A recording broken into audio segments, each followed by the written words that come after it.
Hello, my name's David Runciman, and this is Past, Present, Future, the History of Ideas podcast. Today, in our Fixing Democracy series, we welcome back the political historian David Klemperer from the Constitution Society to talk about an idea that turns out to be completely fascinating. I had my doubts, but this conversation turned me around. We're going to be talking about the history of, the theory behind, the advantages of compulsory voting. Should people be forced to vote? David, today we're talking about compulsory voting, and I think unlike our previous conversation about proportional representation, I don't need to begin with a caveat that it's sort of more complicated than it sounds, or it depends upon the various permutations. Compulsory voting means what it says. I don't think there's a hidden trick in it.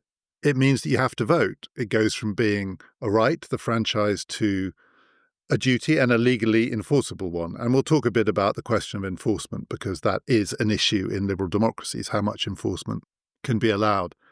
I'd like to start with the history. There are lots of arguments for and against that we'll come to, but the history is interesting in part because it hasn't been a widespread practice. I think I'm right in saying it's definitely the exception, not the rule, in the history of democratic politics, but it has been adopted in some places. So it's always interesting to know why the places that have gone for it have gone for it.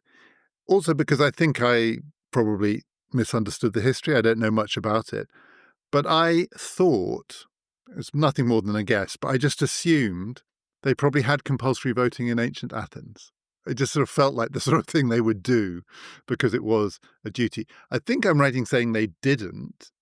Do you know where it started, or maybe they did? I'm not sure. It's historically a bit debated, but there is reason to think that they did have it in ancient Athens. So Solon, one of the founders of Athenian democracy, had a law against neutrality in politics, which has been interpreted as a form of compulsory voting. And there was also some evidence that attendance at the Pnyx to participate in direct Athenian democracy was, at times at least, compulsory. There are stories of a rope being brought through the marketplace to catch everyone and force them into the assembly. So there is some idea that this may have been a feature of Athenian democracy, but it's something that historians and classicists are still debating. Because they did also do the other thing, which is they did pay people for civic roles as well in a democratic sense. My understanding of it, and again, if the classicists can't agree, I'm definitely not going to be the person to ask on this, but the primary pressure, and the rope could almost be seen as this, was a kind of social sanction in the sense that it is very clear that the expectation was, and it was punishable by people disapproving of failing to live up to this expectation. The expectation was that full participation was part of the package of citizenship. And actually what we're talking about is something more specific than that. Probably in many different democratic settings, including maybe in our own, and it's maybe something that we can come back to at the end, there is a certain social disapproval of non-participation, but specifically mandating it not just as an obligation, but as something that can be legally enforced. Do we know where that starts? Can we talk, particularly in the modern age, where we first see attempts to require by law participation in, and also we have to be clear here, representative democracies? In the Athenian case, this is direct participatory democracy. Here we're talking about forcing people on election day to pick their representatives. So in the pre-modern world, it's something you find sometimes in various small communities, often involved in municipal government, will have rules that people who are eligible have to participate. But in the modern world, this is something that emerges, like proportional representation, in debates in the 19th century at the time of democratization. When the suffrage is being increased, the idea of compulsory voting emerges, in part as a way to mitigate some of the fears that people had about universal suffrage. Almost ironically, in fact, the fears about letting more people vote often persuade people to think that they actually needed to make everyone vote, and that was the way to counter some of the dangers.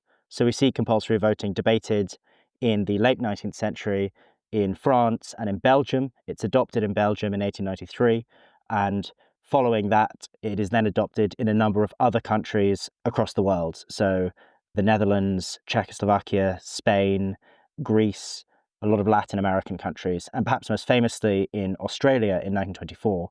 And Australia has continued using compulsory voting ever since. Both Belgium and Australia continue to use compulsory voting. Other countries have gone back and forth.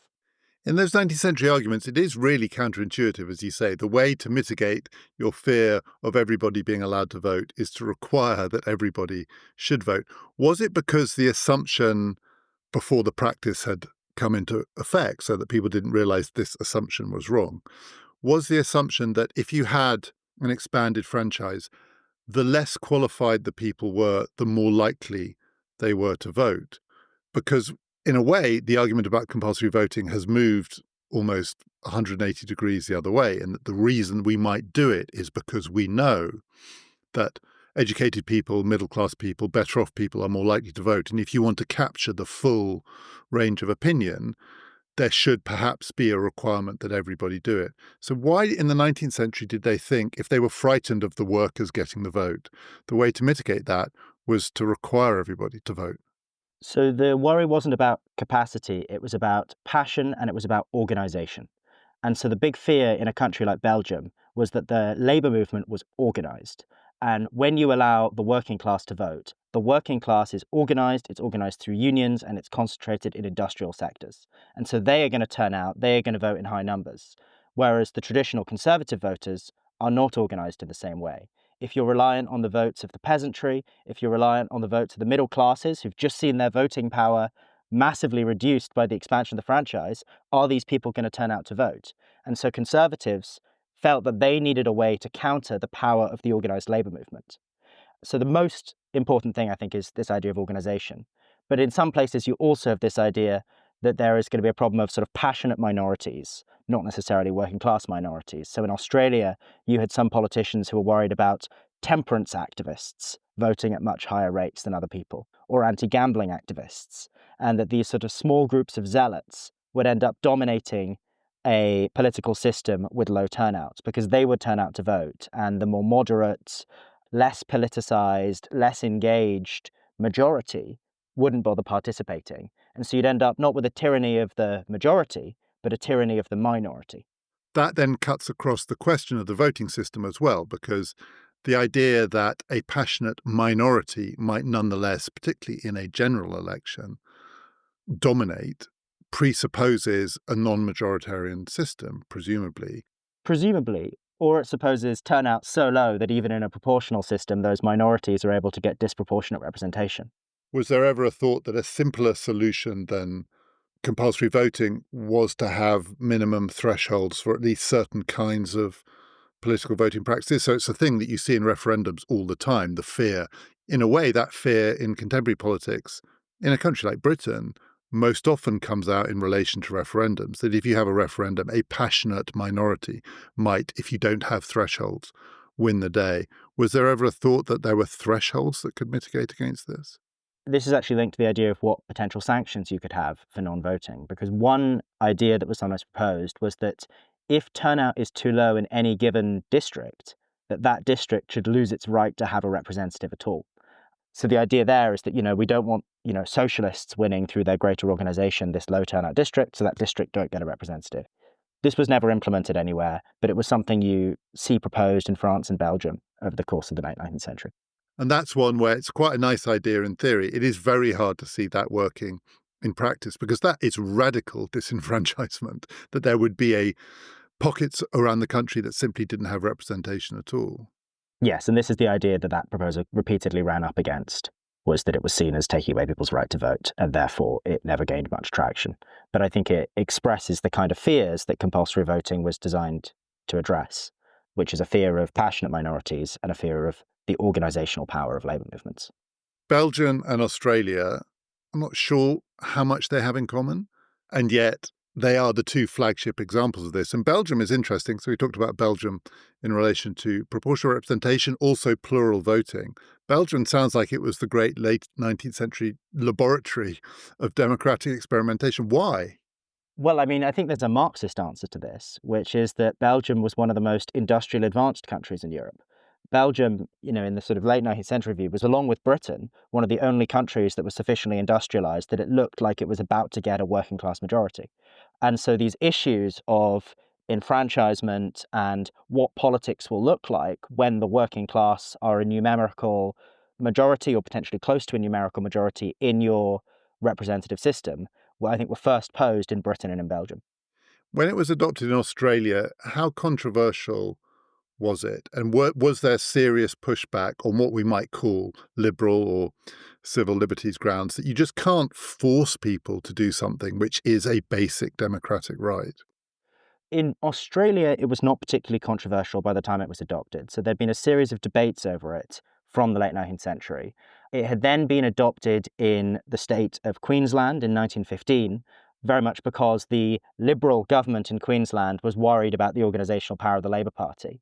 But interestingly, after introducing it, the Labour Party won the next election anyway. And so the Labour Party started to think, maybe this isn't so bad for us either. And the result was that a consensus gradually built. And by the time that the Australian federal parliament comes to vote on introducing it at the national level in 1924, it's broadly a consensus position. You get a very small number of MPs speaking against it. Rather ironically, one of the MPs who spoke against it said that he opposed the measure on grounds of freedom, but that as a Labour MP, he had to follow his party line. So he ended up voting for it anyway, which I think there's an interesting kind of irony there about his approach to what it means to be free, that he wasn't, as much as he was defending voting liberty, he wasn't even going to vote for his own opinion. But you get a very small number of people oppose it on principled liberal grounds. I think there's possibly an interesting argument to be made about Australian political culture, that the way Australians thought about this wasn't really in terms of natural rights in the way that maybe it was in other countries. We've talked about it to this point as something that would be advocated for defensive reasons, essentially, that 19th century argument. So this is not something that was being proposed as part of the classic package of democratic reform. So, for instance, this wouldn't be part of the Chartist demands, the classic demands for secret ballot, universal suffrage, annual parliaments. Didn't come to pass, the other two did. This is the reaction against that. But as we move into the 20th century, presumably the case that is made for it moves onto more positive ground. So this is not just to protect certain interests against organised labour. This is not just rural communities trying to defend themselves against the threat of urban domination. There were positive arguments. There are positive arguments for compulsory voting, that it is part of the core principle of representation, that you want to represent the views of as many people as possible. By the time it's adopted, say, in Australia, would it be fair to say the argument has moved from the negative to the positive ground? I think it was starting to move, yes. And you start getting a lot of rhetoric, often very similar to the rhetoric you get around proportional representation, of the need to ensure fully representative elections and to ensure that Parliament is the mirror of the nation. And there is a concern that low turnout means an unrepresentative electorate and that that isn't representing people properly. So you get, yes, I think a more positive argument in that sense. And then later on in the 20th century, I think it really becomes an egalitarian argument about the importance of making sure that every demographic group, and particularly demographic groups who we might see as disadvantaged in other ways, are not politically unrepresented. Sometimes when I'm asked about compulsory voting, and I hesitate to say this, not least because I know we have quite a lot of listeners in Australia, but I say, well, the best counter argument to the kind of fuss that would be required to get this passed and enforceable in countries that don't have it is, look at Australian politics. Is it so different from ours? And it feels like it's a big thing, compulsory voting. The flagship example of it is a country, Australia, which is a very successful, prosperous, and stable democracy, but so are many other democracies that don't have compulsory voting. But looked at from the outside, at least, it doesn't look like it has made that much difference. And yet I'm also aware, particularly from people in Australia, that there is a view that it has made a big difference to Australian politics. And actually, the kind of party political representation that you get, particularly in a two-party system, which it essentially is, with compulsory voting, is substantially different from what exists in low turnout countries. Britain may be one, the United States particularly being another. Where do you stand on that? If you had to say, look, the argument for compulsory voting is Australia, and I say, well, no, the argument against compulsory voting is Australia because it's not so different. How is it different?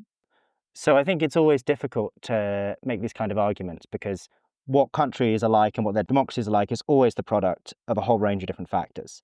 But I think we can say that Australia has been heavily shaped by compulsory voting. The historian Judith Bratt describes compulsory voting as having always exercised an egalitarian pressure in Australian politics, and I think that's right. And I would say the most important thing that compulsory voting does is it changes the incentives of political parties, because it means that political parties, as they develop their electoral strategies, as they think about their approaches to governing, and as they try and win election or win re-election, they need to be thinking about building much broader coalitions and much more inclusive coalitions than they necessarily have to in a country like the United Kingdom, where turnout is very low. And I think even just recently, we can see the impact of this on Australian politics. So I would point to the last Australian election where Anthony Albanese's Labor government was re-elected quite substantially. And I think part of that story is the coalition that he built that was heavily based on the votes of younger people. And that's a coalition that in a country like Britain, you wouldn't be able to get re-elected on the basis of, because not enough of those people are actually voting. And I think that has shaped what kind of policies actually got implemented by his government and what kind of policies will get implemented going forward. There was a lot more focus on spending on education, for instance, than I think you'd necessarily get here. And I think you can see that the kind of policies that were rewarded by the electorate are different in a country where everyone votes than in a country where only a minority people vote, or rather, a majority people vote, but that majority is not particularly representative. So I'm going to be the cynic here. When I think of the last Australian election, I think, well, the election it was most like is the most recent Canadian election. And the key factor in both of those elections was Donald Trump, actually. Albanese, Carney's Liberal Party in Canada, they were heading for defeat. And it was the effect that Trump earlier this year had on global politics that galvanized their coalitions. And Canada doesn't have compulsory voting.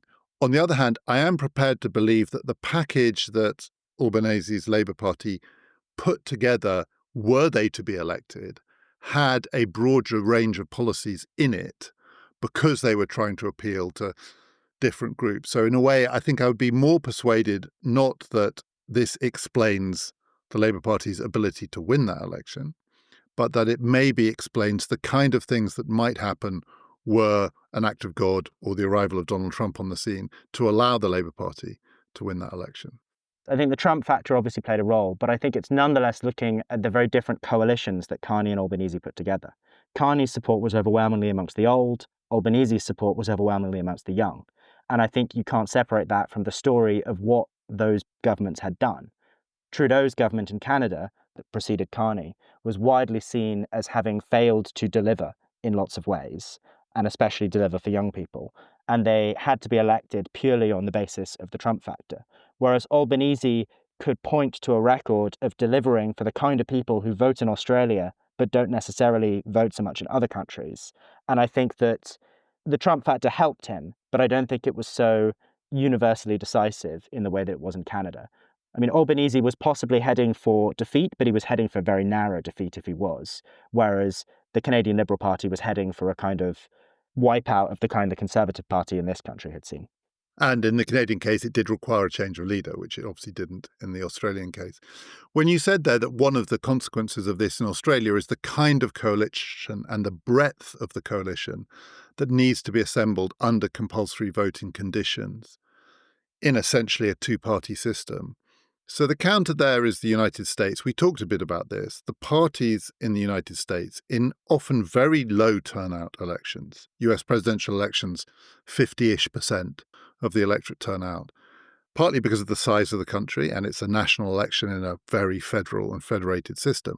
But those parties were and have always traditionally been very broad coalitions. Is the difference that they are, in the American case, these patchwork coalitions where you just sort of identify the kind of people who are likely to vote here, here, here, here, and here, and put together this hodgepodge that can try and capture as many of them as possible. Whereas the Australian case, it is more like a coherent national coalition of broader groups because everybody has to vote. I think it's also just a question not just of the breadth of the coalition, but about the composition of the coalition. There's a difference between a broad coalition of like different political views, but that nonetheless is primarily made up of older, wealthier people, versus a coalition that is also quite politically broad, but also includes a lot more younger and poorer people. And there's a lot of political science that basically can identify relationships between the kinds of political and economic outcomes you get and the levels of turnout.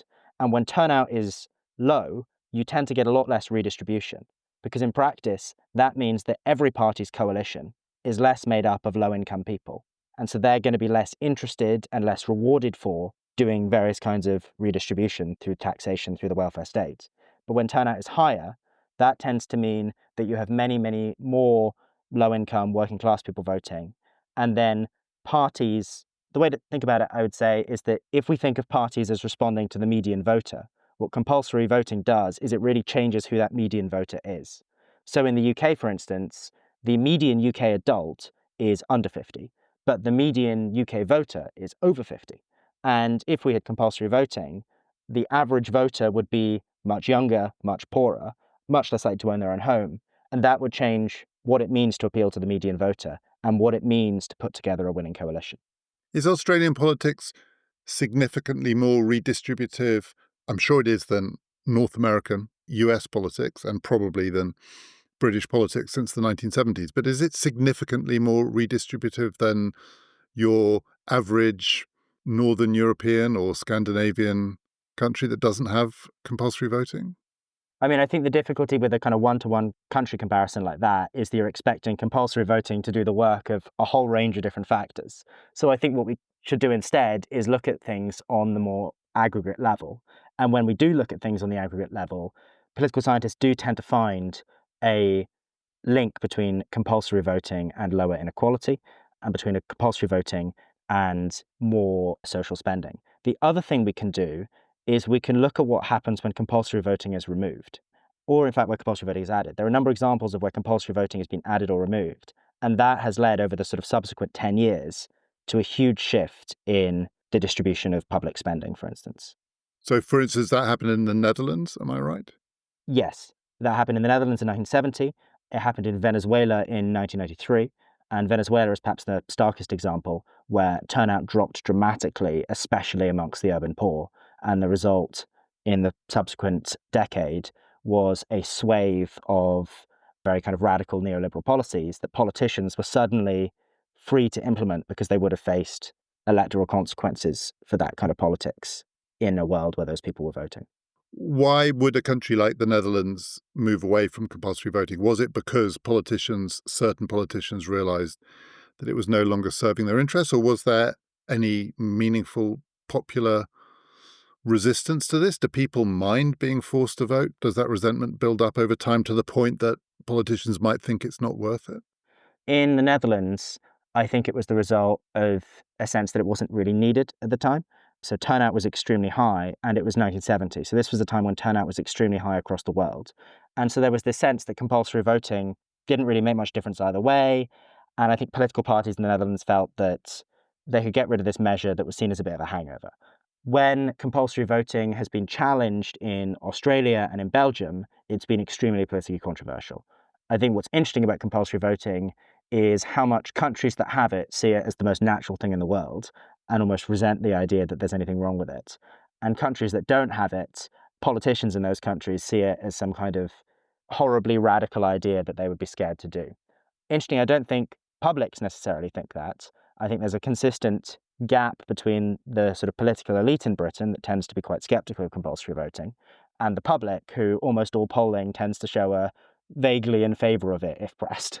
So you said that it's very interesting seeing countries where it's either adopted or taken away and what happened.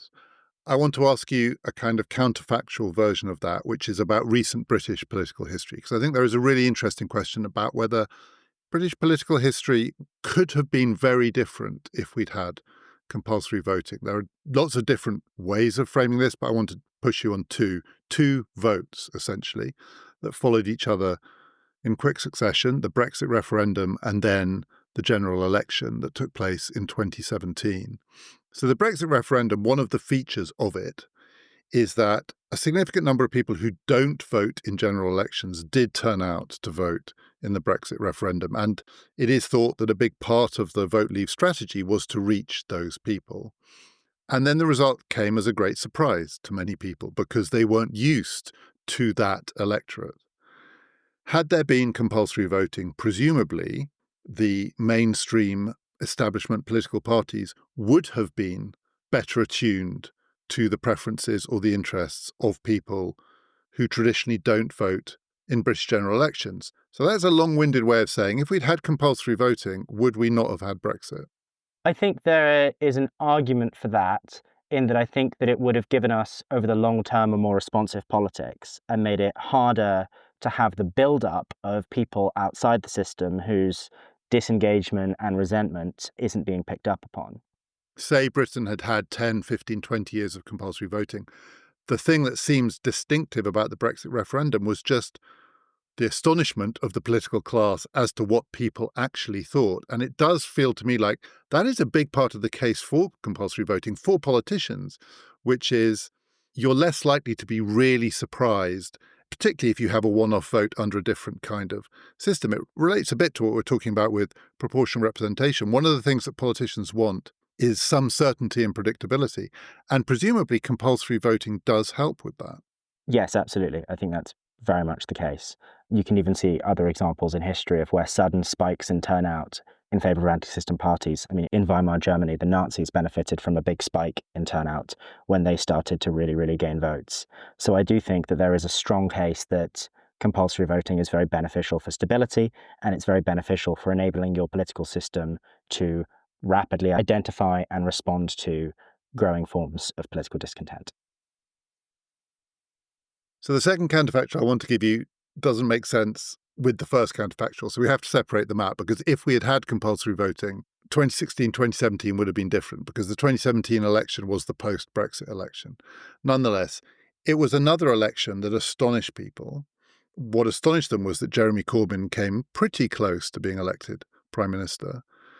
At the time, it was described as a youthquake, but that turned out to be a bit of a myth, in that my understanding is, though he did very well among younger voters, turnout among younger voters was still pretty depressed. And it was a traditional British election in the sense that older voters turned out in far greater numbers, and many of those people voted for Theresa May. And it was the sort of middle-aged group that was maybe where the switching happened.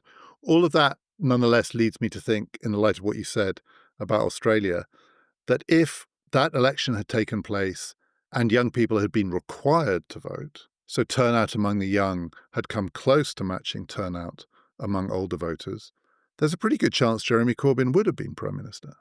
Yes, so what I'd say to that is I think that in the 2015, 2017 and 2019 elections, in each one of those elections, we saw huge polarisation on the basis of age, and we also saw huge turnout disparities on the basis of age. And I think that there's therefore a good argument for saying that if we'd had compulsory voting in any of those elections, it would have been vastly to the benefit of the Labour Party and vastly to the detriment of the Conservative Party. And we might have seen Labour win any of those three elections. But I think the other thing I'd say, and this is what I would see as the real benefit of compulsory voting, if we'd had compulsory voting, I don't think the Conservatives between 2010 and 2024 would have governed in the way they did.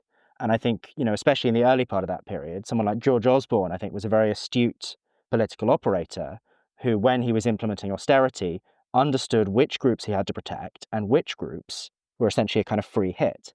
And if we look at the changes in public spending, pensioners who vote at very high rates were protected and insulated and shielded, and younger people, children, families who don't vote were faced with huge hits to their incomes and to the kind of public services and benefits they could expect to receive.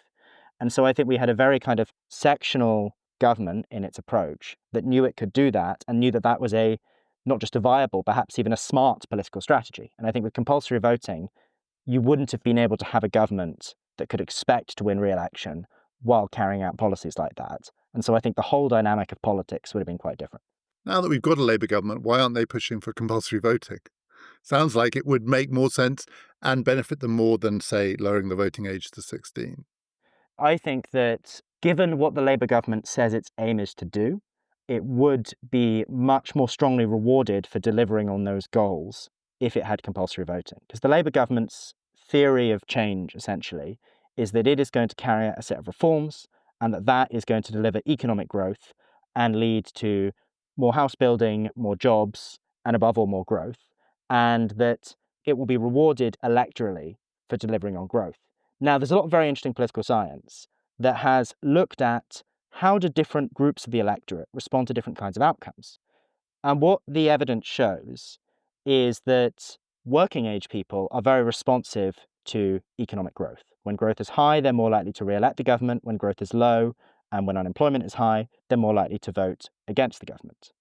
Old people, however, pensioners, who are outside of the economy in a lot of ways, who are very insulated, how they vote isn't really affected by economic growth. If growth is low, it doesn't bother them. If growth is high, they don't feel the need to reward that. They care about inflation. If inflation is high, then old people are going to vote against the government, but they're not very fussed about growth. And so we have a government at the moment that plans to win re-election on the basis of delivering growth.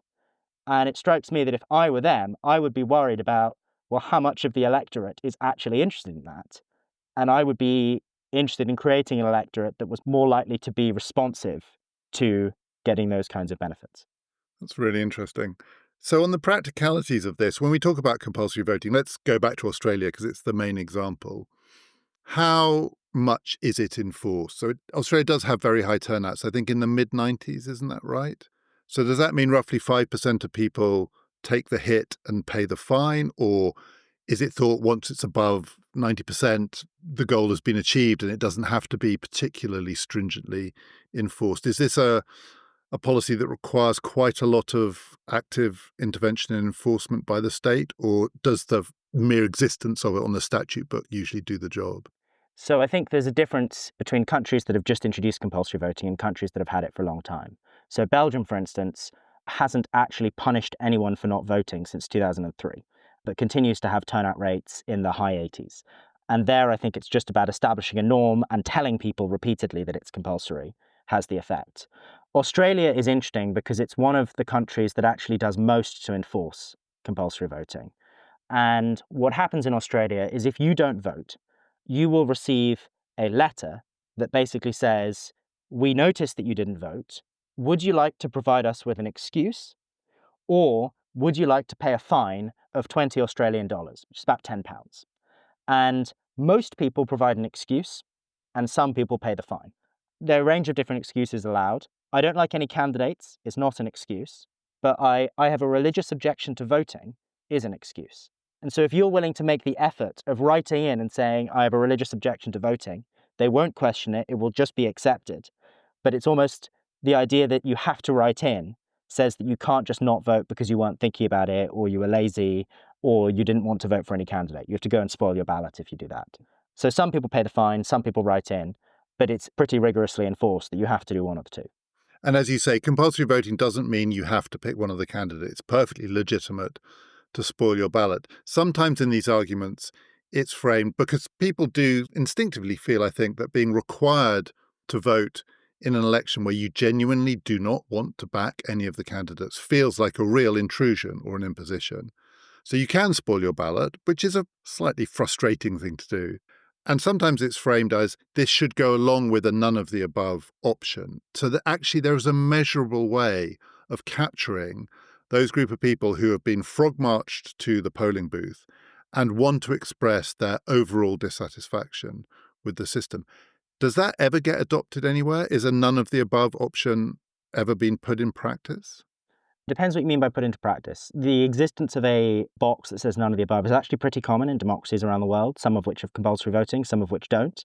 The question is then how it's counted, because sometimes that's counted separately and it's not listed with the main results. Sometimes it is listed with the main results. If you have a proportional election system, do you take that into account when you're doing your PR allocation? There are all kinds of questions about what that means. The most radical versions of none of the above, which haven't been implemented, are the idea of empty seats in Parliament. That none of the above should lead to there literally being spaces vacant in a kind of proportional system. I don't think anywhere has done that, but there's a party in Spain that exists specifically to campaign for that. They say, vote for us and we won't take our seats, and we're the blank vote party. There is the idea also that none of the above could function as a reopen nominations. If none of the above is the winning candidate, then you'd have a by-election in that seat. But in most cases, when none of the above is used, it's a purely symbolic thing and a way of allowing people to register their dissatisfaction without spoiling their ballot. The one that I've long wished could be adopted somewhere just to see what happens, because it would be such an interesting experiment. And to do it, say, in a British system where it's a constituency-based system and it's first past the post, is to have a none of the above option. And if none of the above won in any given constituency, everyone who cast that vote is put into a giant urn. One of them is pulled out, and that person is the MP. And so it's a double vote. It's both a vote against this, but it's also a tiny risk that you've got to put your money where your mouth is. And if you really don't like the professional politicians, let's have a sortition system, and one of you will be picked. Because that would test, among other things, not just whether people don't like it, but whether that goes with any willingness to have a go themselves. I don't suppose that will ever be adopted anywhere, but if I had a magic wand, I would love to try that system. I think that would be fun. And I think that also, I have quite a similar view, which is I quite like the idea of none of the above triggers a by-election. But if this is a world with compulsory voting, it triggers a by-election in which it is compulsory for you to vote. So if you're voting none of the above, you get to rule out all of the candidates, but you're also making that you're going to have to vote again. And so that's a good way, because it would force people to have another go at voting, but it would also force the parties to go, oh gosh, we were rejected. We need to find some way of making ourselves more appealing in this by-election. I think that would be quite a good way to address any kind of massive discontent. Do you think in the British case, there is scope?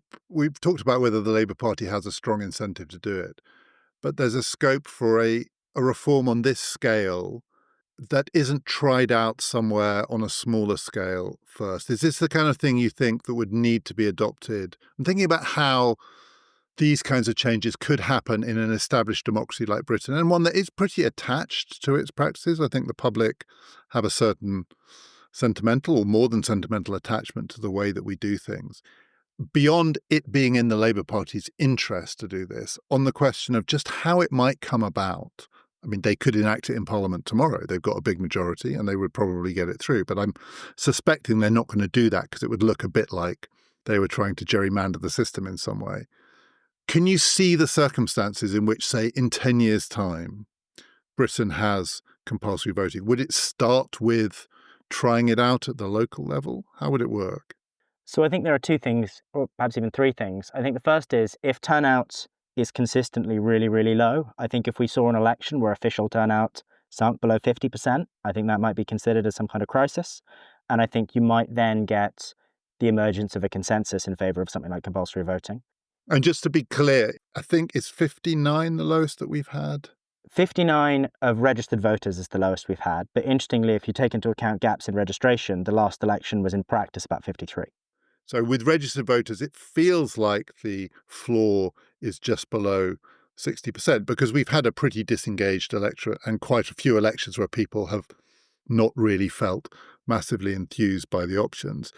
Getting below 50% of registered voters requires a whole extra tranche of disengagement, which we're not at yet, I think. We're not at yet, but I think, there's no reason to think that it couldn't be possible in the future. It also strikes me as a reform that it wouldn't take much if there was just a political leader who was very committed to it personally, that they would be able to push that. I think often that's been the case. In Belgium, it was a prime minister who was personally very interested in compulsory voting who pushed it initially. But I think in terms of local trials, it would strike me that the most likely thing in the UK would be for it to be tried in Wales. Now, I'm not sure why exactly, but Welsh politicians have always been particularly interested in compulsory voting. Mark Drakeford, the former First Minister, Vaughan Gething, the former First Minister, and Adam Price, the former leader of Plaid Cymru, are all on the record expressing support for compulsory voting. The Secretary of State for Wales is also on the record expressing support for compulsory voting. So there is, I think, the beginnings of a consensus for it in Wales. Now, Welsh devolved elections have always had particularly low turnout, so I think there's a sense there that it's a real problem. And Wales does have the power to do compulsory voting for the Welsh Parliament, for the Senedd. So I think that it wouldn't be beyond the realms of possibility for us to see compulsory voting trialled in Wales for devolved elections there. And then depending on how that went, that could, be a really strong pole of attraction that would lead to it being embraced more widely in the UK. Because I can see there's a slight problem with the idea that if turnout gets really low, that's the point at which you should start forcing people to vote, because that's where it feels, in a way, most intrusive. So, for instance, you could imagine the police and crime commissioner elections, which I think notoriously have the lowest turnout of any significant elections in Britain, below 20%. You might think, well, here's something where it makes sense. Almost no one's voting. So let's try this and see what difference it makes if you require everyone to vote. At which point people would say, well, there's a reason we're not voting. We really don't care. And now you're forcing us to vote for this thing.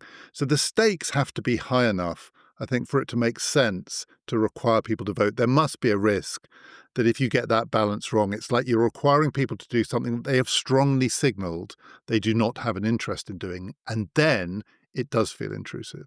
I completely agree. And so I'd be very skeptical of the idea of trialing compulsory voting at like the local level, for instance. This is why I think that the devolved level, if it's going to be trialed at any level other than just the national level, I think the devolved level would make most sense.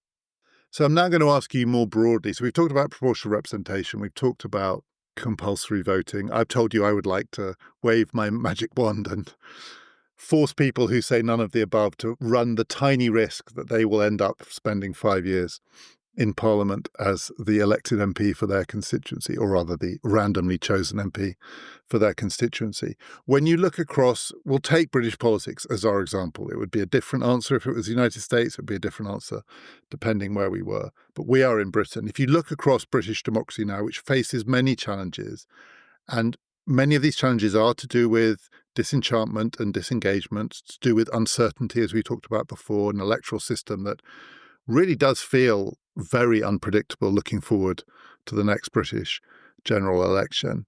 And one of the questions I think when people talk about democratic reform that is neglected is the question of sequence. It's easy to sort of say, this is a good idea, this is a good idea, this is a good idea. But in politics, you have to choose what to prioritize, but you also have to choose the order in which you would do things. So if you look at British democracy and you were given a relatively free hand to make some changes, but you were really only allowed one or two, would you start with compulsory voting? Is that like a building block for a politics that might then be capable of other kinds of changes? Or would you start somewhere else? I think ideally I would want to see compulsory voting implemented alongside a wider set of reforms, including electoral reform, that could be presented to the public as a kind of new deal and a new kind of social contract in how we do voting. That it's not just saying, this is the system we have, you need to be engaging with it more, but actually saying we're going to change the system, and as part of that deal, we're going to start treating voting as a civic duty. But also we are changing the system in quite a lot of ways. I would support a system that was neither proportional representation nor first past the post. And that's the system that they use in France. It's called the double ballot, or the two-round system. Now, the way it works there is that the first round is conducted as if it's under first past the post. You're in single-member districts. You vote for your preferred candidate. And then there's a threshold, and only candidates who have gotten more votes than a certain threshold are allowed to progress to the second round. And then there's a second round where you vote again amongst a smaller pool of candidates, and the candidate who's placed first in your district is elected. Now, this sounds like it's, just AV, this is just about narrowing down the candidates, but it actually isn't that, because there's something really important, which is what happens between the rounds, which is because it's not just the top two candidates who go through, it's any candidate who gets more than, in France, it's, I think, 17% of the vote. Parties have to negotiate between themselves about who is going to drop out and who is going to continue standing. So what might happen, for instance, is in the first round, a Labour candidate, a Liberal Democrat, and a Conservative all get through. And then what you might have is Labour and the Liberal Democrats negotiate about which one of them is going to drop out. And I think this does something really important, which is it gives people the chance to express their sincere preference in the first round, but then also make a strategic decision in the second round. And the other thing it does is it forces parties to be very clear about what kind of deals they want to make and who is actually allied with who. And so in France, what this has historically meant is that you have a whole range of left-wing parties and a whole range of right-wing parties. And between the rounds, they negotiate. At the first round, voters get to express a sincere preference about the party they like most. And in the second round, they basically get to choose which bloc they support. So you have the benefits of proportional representation in terms of sincere expression and giving small parties a foothold. And you have the benefits of first past the post in terms of voters at the end are making a clear, simple decision between alternative governments. And it really does help small parties, because if you are a small party, if you're the Green Party, say, and you've gotten through in quite a few seats, but you probably wouldn't be able to win any of them, you can make a deal with the larger left-wing party and say, give us a 3-run in 10 seats and we'll pull out in the rest. So it gives small parties a foothold. It gives voters real choice. It allows them to make a really informed decision in the final round. And it also gives you a lot of the benefits of first past the post. The way I'd put this is that debates about electoral reform are often about whose job it is to cohere a coalition and when. Proportional representation supporters say voters shouldn't have to do that. They should get to vote sincerely. And then once we've got a parliament, parties need to negotiate and form a governmental bloc. First past the post advocates say that voters are essentially obliged to put aside their own kind of preferences and just make a choice, that it's the job of voters and parties at the first stage to cohere. What the French 2-round system does is it puts that in a middle stage and gives voters the chance to do both things. It's an unpopular position, but I actually think that, especially given the state of British politics today, a French-style 2-round system would be the best way of doing electoral reform. I realise what I'm about to say, it's too easy to say it, and it's not a particularly strong argument, but nonetheless, that French system is the system that gave us the result of the last French parliamentary election, which was a frozen state in which no one effectively could govern. And this is partly a function of the way in which French politics, like British politics, has moved away from the traditional parties. But that system is at least capable of doing what it did last time, for all the sorting effects that are meant to take place and the negotiation and the different groups working out who can afford to stand and who should stand down. But it did produce stalemate. Yes, I think no electoral system can be absolutely guaranteed to produce a perfect outcome and to produce a clear majority. We know that first past the post can't. We know that proportional representation can't. So I don't think you can always expect a perfect outcome. But I do think that the 2-round system does a good job of balancing between the kind of representative function of elections and the decisionist function of elections. I want to ask you a last question, which is a broad question about how these kinds of changes might happen. So you talked about, for instance, if the turnout dropped below 50%, that feels like a significant threshold and it might trigger change. But it also feels to me it's a bit like a boiling frog scenario. We can say 50% is a meaningful number, but it's just a number. And it's a bit like when I thought the crisis of legitimacy would come because only 1 in 5 people had voted for Blair or indeed for Starmer, and here they are with their big majorities. And it just gets absorbed into the system because the thing it doesn't represent is a shock to the system. It's not like a jolting event. And that in politics, sometimes significant change requires a jolt to the system. And I feel one of the ironies of recent British political history is that there were 2 referendums that had the potential to really shock the system. Scottish independence, I mean, AV would have made a difference. I don't think it would have turned the world upside down, but those 2 were potentially shocking events. If Scotland had voted for independence, which would have been a shock, let's put it like that, to the British political establishment, lots of things would have had to be rethought. How do Britain, Wales and Northern Ireland govern themselves? How does Westminster work?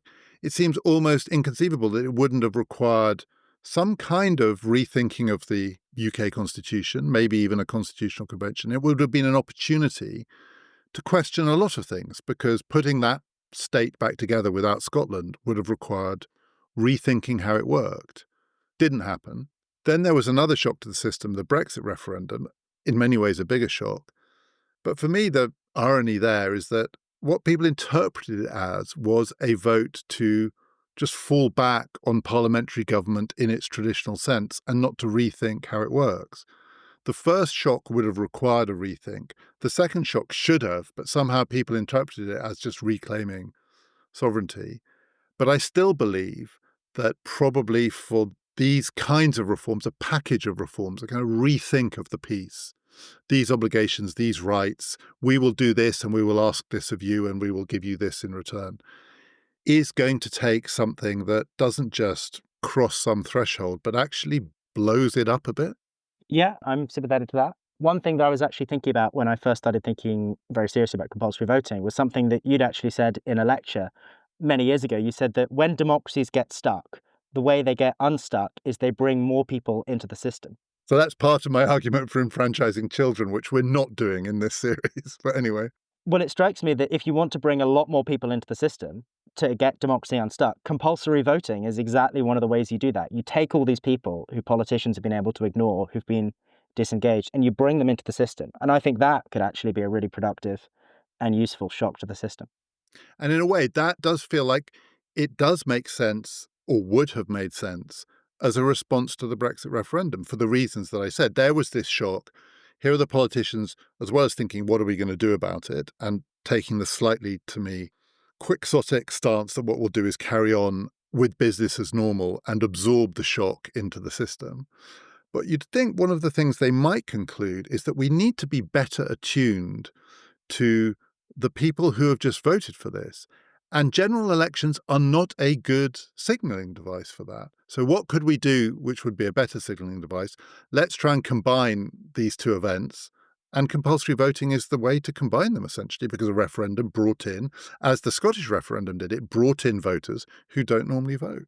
I'd absolutely agree with that. And I think that historically you can look and you can see the impact that bringing new people into the system always has. There's really interesting research about women's suffrage, about voting rights in America with civil rights, about when they made voting possible for illiterate people in Brazil.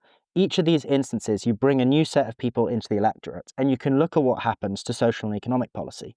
And in every case, you start to see real shifts, because politicians know that if they're going to win election, they need to appeal to the electorate. And when the electorate changes, it changes what incentives politicians have.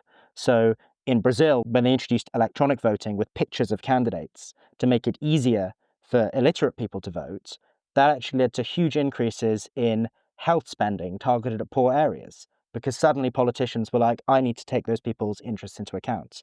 When women's suffrage was brought in America, you had huge decreases in maternal mortality in the cities that were first pioneering women's suffrage, because suddenly politicians needed to care about issues that they'd previously dismissed as women's issues. And so I think you could make an argument that compulsory voting would have a similar effect in forcing politics to take into account the interests and desires of people who are not currently participating, whatever those might ultimately prove to be. And without wanting to push the argument for allowing children to vote, in contemporary third decade 21st century politics, the people we are talking about there are the young.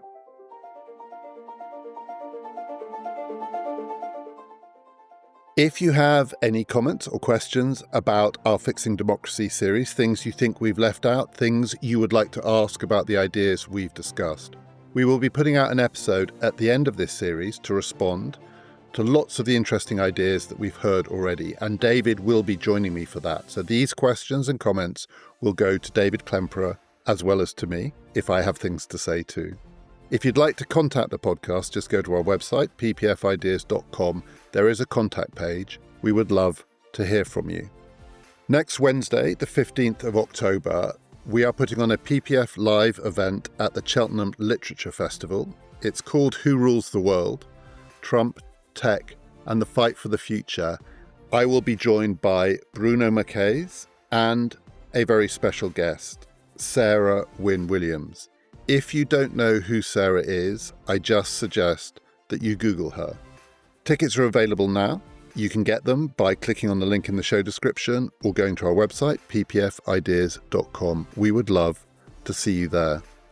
We have a bonus episode coming out as part of our Fixing Democracy series on PPF Plus. And if you would like to hear it, all you have to do is subscribe. It's £5 a month or £50 a year. You won't just get our latest episode, you will get our entire PPF Plus archive. The new one, which is out on Saturday, is with Nick Cheeseman, who talked to us previously about fixing elections. This one is about a subject that might sound a bit technical and maybe even a bit wishful. It is neither of those two things. We're talking about gender quotas, about the question of whether a fixed number of seats in Parliament should be allocated for women. It is amazing how many places around the world have gender quotas. Should we have them in the places that don't? If you would like to hear that episode, subscribe to PPF Plus now. Just click on the link in the show description or go to our website, ppfideas.com. Next time in our regular slot, I'm going to be talking to the political theorist Alan Finlayson about what's gone wrong with political speech, political argument, the way we communicate about politics. And we're going to be talking about whether the ancient art of rhetoric could make it better. Do join us for that. This has been Past, Present, Future.